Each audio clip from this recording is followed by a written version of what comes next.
Chers frères et sœurs, chers amis, chers téléspectateurs, bonjour et bienvenue sur Dis-le au monde pour une autre partie de la leçon de l'école du sabbat. Aujourd'hui c'est mercredi et le titre c'est Avertissement contre l'idolâtrie. Avertissement contre l'idolâtrie. Prions le Seigneur. Non pas à nous, mais à toi seul soit la gloire, l'honneur, force, la magnificence au siècle des siècles. Père, merci pour la nuit passée en bien. Merci pour le souffle de vie. Merci pour l'espoir, la vie éternelle en Jésus-Christ. Seigneur, nous allons étudier ta sainte parole, que tu sois avec nous. Au nom de Jésus, Amen. Avertissement contre l'idolâtrie. Dans l'Ancien Testament, l'idolâtrie était souvent facile à identifier. Parce que nous te voyons statue, nous te voyons autel, nous te voyons image taillé, pas vrai? Là, on est capable de dire que peuple ça, il a adoré quelque chose qui n'est pas le vrai Dieu. Est-ce que nous l'avons? Mais le problème de l'idolâtrie aujourd'hui est beaucoup plus subtil. C'est que yon moun, ok, capable adorer, un monde capable de gagner une idole, ou pas jamais remarquer ça. C'est que l'idolâtrie n'est pas seulement le fait de donner une mauvaise adoration à une mauvaise divinité, ou encore une mauvaise chose, c'est aussi le fait de donner une place excessive à une chose jusqu'à ce qu'elle prenne la place de Dieu. C'est que, mes frères et sœurs, une famille peut être une bénédiction de Dieu. Mais famille, ça a tout, capable de venir une idole, cette fois que l'y occuper la place que Dieu lui-même t'a doit gagner. Yon travail capable de venir une idole, si toutefois que il prend place bon Dieu. Yon téléphone, yon carrière capable de venir une idole, si toutefois que il prend la place de Dieu. C'est comment?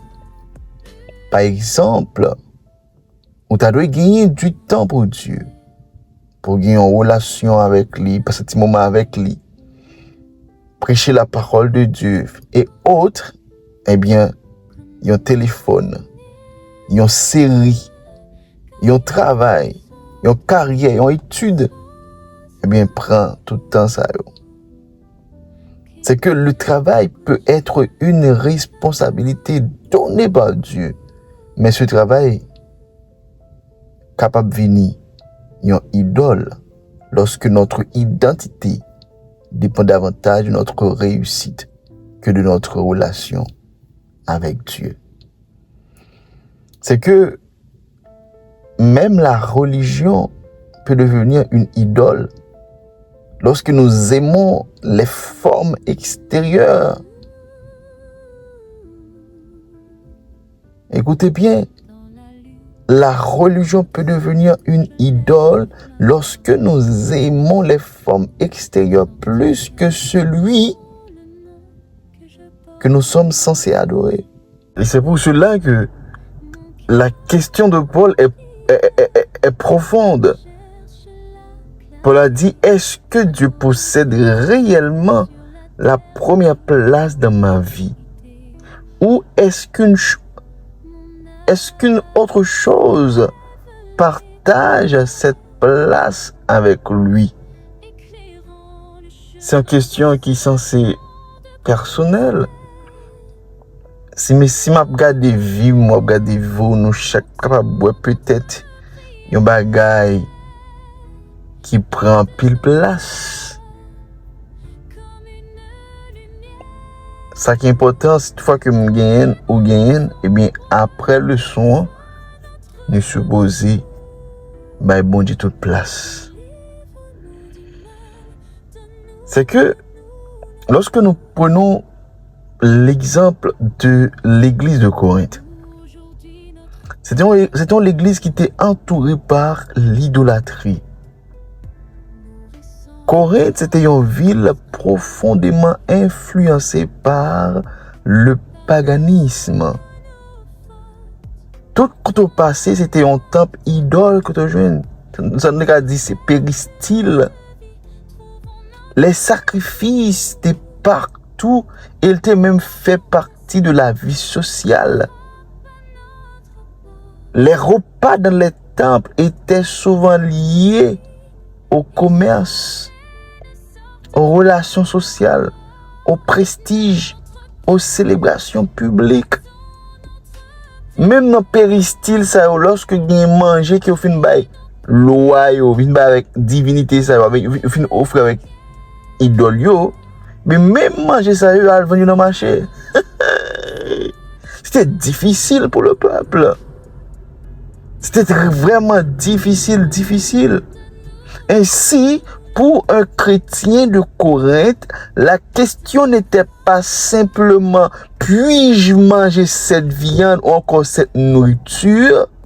La vraie question était jusqu'où puis-je m'approcher du monde sans perdre mon identité spirituelle. C'est une question qui reste actuelle. Beaucoup de croyants demandent est-ce permis? Mais la question spirituelle la plus profonde est est-ce que cette chose m'éloigne ou me rapproche de Dieu? C'est que le peuple de Corinthe était dans une situation difficile. Ils étaient entourés par l'idolâtrie parce que ils vivent dans une ville qui était influencée par le paganisme.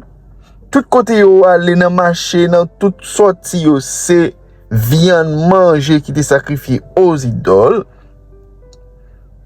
C'était difficile pour yo. Eh bien, il pas qu'à demander est-ce que yo doit manger viande qui sacrifié aux idoles, mais yo te demander est-ce que comment capable arriver approcher plus de Dieu pendant que yo vivre dans un monde qui est difficile comme ça. Même pour nous-mêmes aussi, qu'à vivre dans un monde difficile, tête en bas, enragé, comment nous pouvons arriver à rapprocher nous plus de Dieu? Il y a un tas de questions qu'on a posées. Est-ce que je dois faire ça? Est-ce que je dois faire tatou? Est-ce que je dois faire tatou? Est-ce que je dois manger ça? Est-ce que je ne dois pas manger ça? Est-ce que je dois mettre cheveux ça? Est-ce que je ne dois pas mettre cheveux ça? Est-ce que je dois mettre pantalon ça? Est-ce que je ne dois pas mettre pantalon ça? Est-ce que je dois mettre bague? Est-ce que je ne dois pas mettre bague?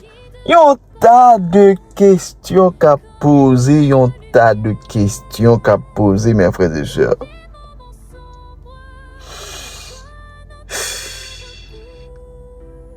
Je pense que ça n'a pas rien là comme question.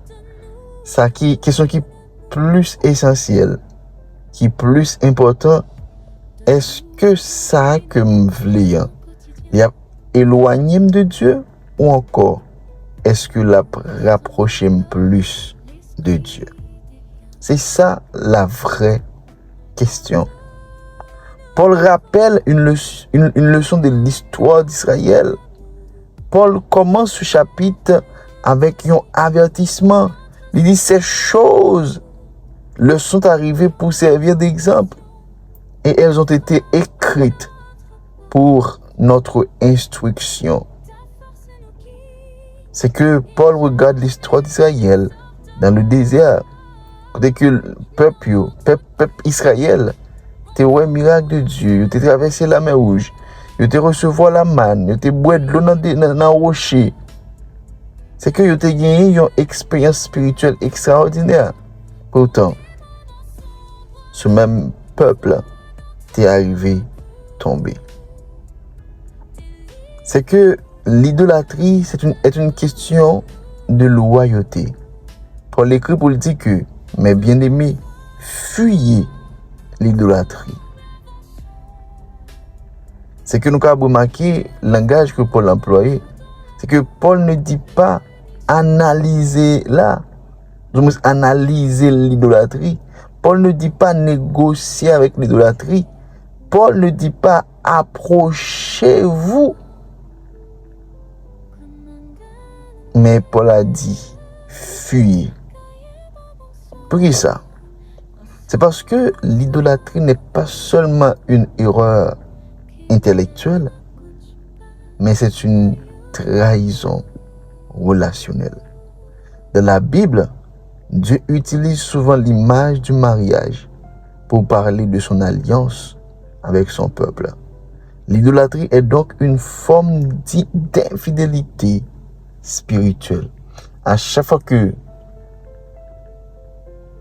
nous baillons notre bagaille, une chose plus importante que mon Dieu, c'est de l'idolâtrie. C'est craser nos relations que nous avons avec mon Dieu.